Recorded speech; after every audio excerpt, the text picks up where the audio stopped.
I'm Evelyn Glaubman, artist, instructor. I'm here to introduce a group of people who have an avid interest in philosophy. I believe philosophical questions and philosophical thinking help define our humanity. As Logan J. Fox has written, philosophy is man's effort to organize all that he knows into some meaningful system.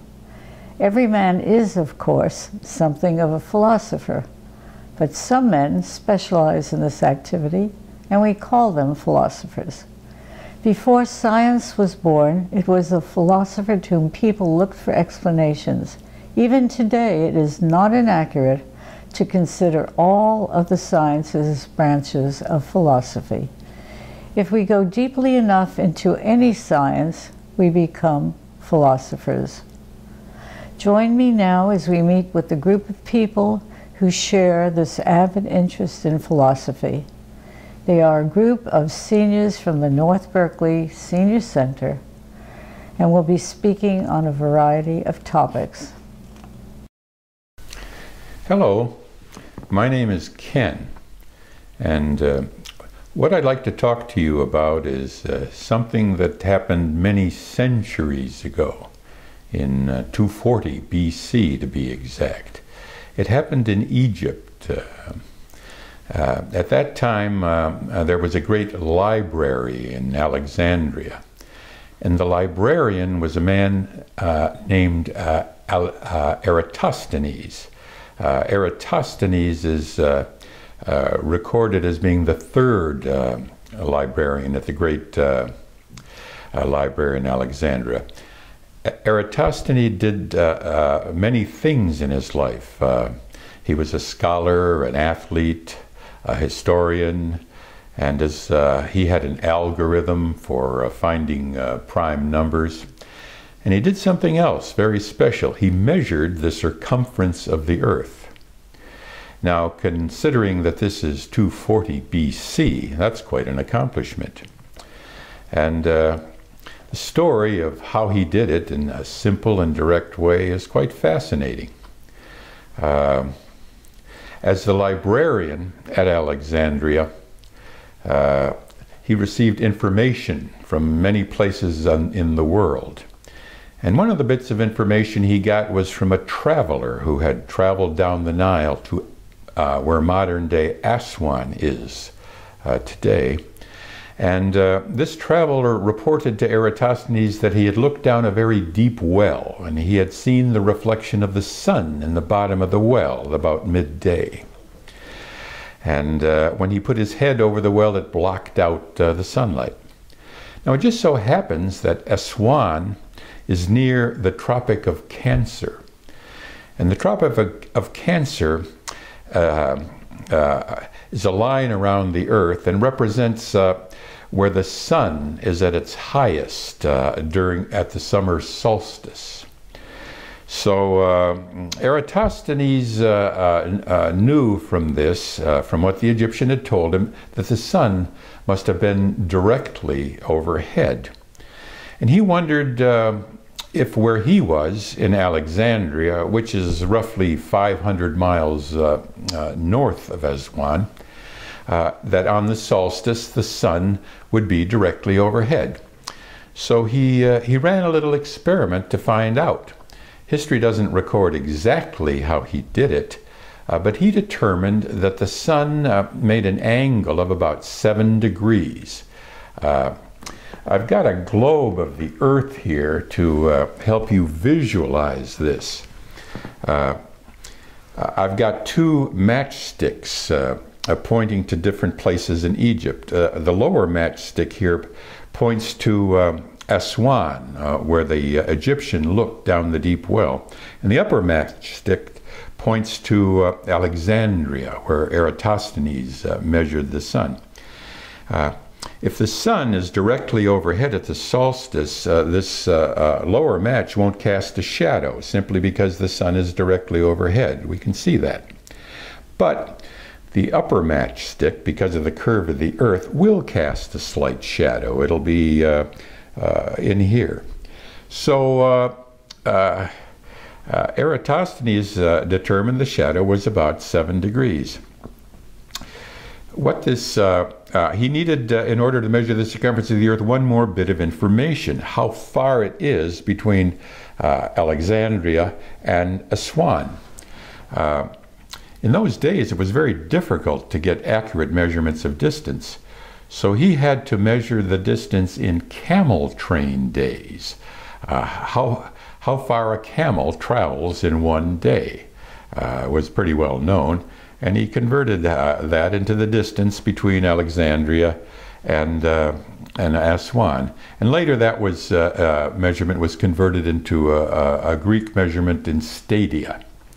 But in any event, from those bits of information, he gave us the Eratosthenes proportion. And the Eratosthenes proportion says that 7.2 degrees is to 360 degrees, as 500 miles is to x. And if you solve for x, you get the circumference of the Earth in miles. Of course, he used camel train days instead of miles, or the Greek stadia. You may well ask what this story of measuring the circumference of the Earth has to do with philosophy. Well, a branch of philosophy is epistemology, and epistemology is the study of knowledge per se, its limits, its scope, and this moment in history is a very special event in that it advanced mankind's knowledge of the Earth, very dramatically. Yes, Eratosthenes, we owe a great deal to you. You put the light on a very mysterious subject. That's all I have to say. I want to discuss the unconscious today, and my name is Sam, and I'm holding in my hands a book about Sigmund Freud, who lived, as you probably know, about the 1900s, and he died in 1939, actually. But during the early years, he originated the idea that people don't really understand all the things that are happening to them at any one time. And he referred to the unconscious as that portion of our awareness that we're completely unaware when things are happening at the time that they are happening.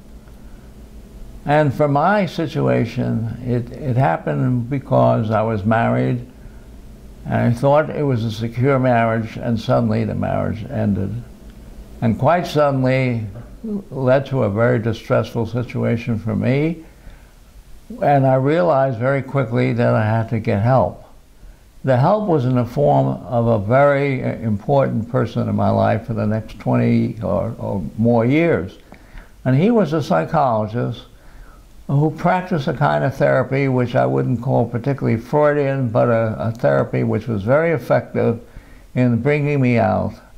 So I saw this person weekly for a period of, believe it or not, 18 years. And all of that time, I slowly but surely began to understand myself and what made me tick, so to speak. And what I discovered was there was a whole part of me that I was totally unaware of most of the time. And this part of me we call the unconscious. And it merely means that while people are doing what they do on a day-to-day basis, and they are aware of interactions that they're having with people around them, or having thoughts about themselves, there is another division. There's another part of themselves that's there, and which we call the unconscious. And that part is sort of very difficult to explain, except the only real good explanation you get is when you had therapy yourself, and you're in the place where you're aware of your unconscious. And what it really means is there are two parts of you. There's a part of you that interacts with people around you, and hopefully on an appropriate basis. And while you're interacting with those people, you're also forming ideas and perceptions about what's happening between you and the persons that you're talking to. And that represents the unconscious in the individual. And it isn't something mysterious. It is just something that goes on a daily basis as you're interacting with the world around you. And that interaction and that awareness was not available to you before you had the therapy. And it becomes aware and it becomes available to you when you begin to understand yourself, when you begin to understand your history and why you did what you did and why things happened the way they did. And slowly but surely there unfolds new information which enables you to understand not just yourself, but people around you. And I will pretty much wind up this discussion by saying, and that perception, which we call the unconscious, continues on a daily basis and is with you forever. And forever meaning, of course, as long as you're around.